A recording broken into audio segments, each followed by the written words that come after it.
En réponse au développement brutal du capitalisme industriel au XIXe siècle, le mouvement coopératif explore une voie alternative dont le but n'est pas la recherche du profit, mais la satisfaction des sociétaires par la fourniture de marchandises de bonne qualité au meilleur prix et le soutien des adhérents en difficulté à l'aide de caisses de solidarité.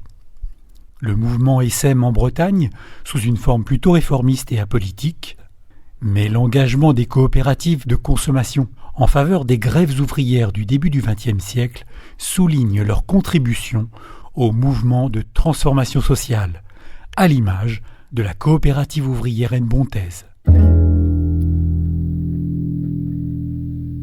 Expérimenté dans la région de Manchester au milieu des années 1840, le principe des coopératives de consommation traverse la Manche avec des initiatives très éphémères durant la Révolution de 1848, à Nantes et Landerneau. La première véritable coop de consommation bretonne est l'Orientaise.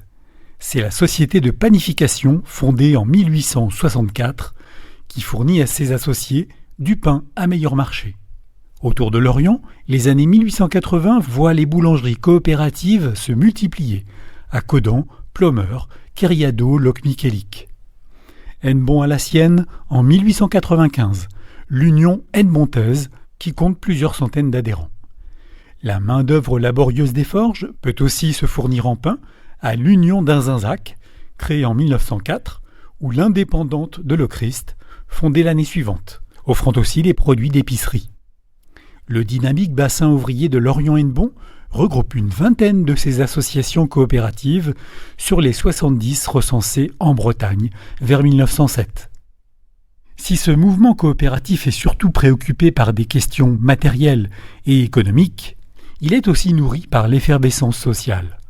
En juin 1902 a vu le jour l'économie ouvrière hennebontaise, émanation directe du syndicat CGT des métaux des forges, constitué un an plus tôt. Portée par une pensée socialiste radicale, l'idée de ses fondateurs va bien au-delà de la fourniture de biens de première nécessité à ses sociétaires. Un premier magasin ouvre à Hennebont, rue Neuve, puis un second quelques années plus tard à Lochrist. La part sociale est fixée à 25 francs. Affilié dès l'origine à la Fédération socialiste de Bretagne, son rôle de soutien aux ouvriers des forges en grève est déterminant durant les mouvements insurrectionnels de 1903 et 1906, aux côtés de la Société de panification de Lorient. Les coopératives de consommation ne doivent être qu'une étape de la classe ouvrière vers leur complète libération du patronat, affirme en 1906 le secrétaire général de la Fédération des coopératives de Bretagne, Victor-Emmanuel Svob, la grande figure du mouvement coopératif régional. Militant du Parti socialiste nantais, futur maire de Lorient, Emmanuel Svob poursuit un grand dessein, le regroupement des coopératives bretonnes.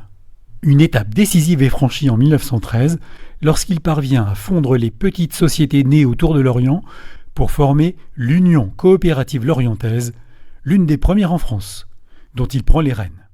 Prospères avec leurs milliers de membres et des succursales de plus en plus nombreuses, les coopératives ouvrières du pays de l'Orient parviennent, à la veille de la Première Guerre mondiale, à proposer une concurrence sérieuse à la loi du profit.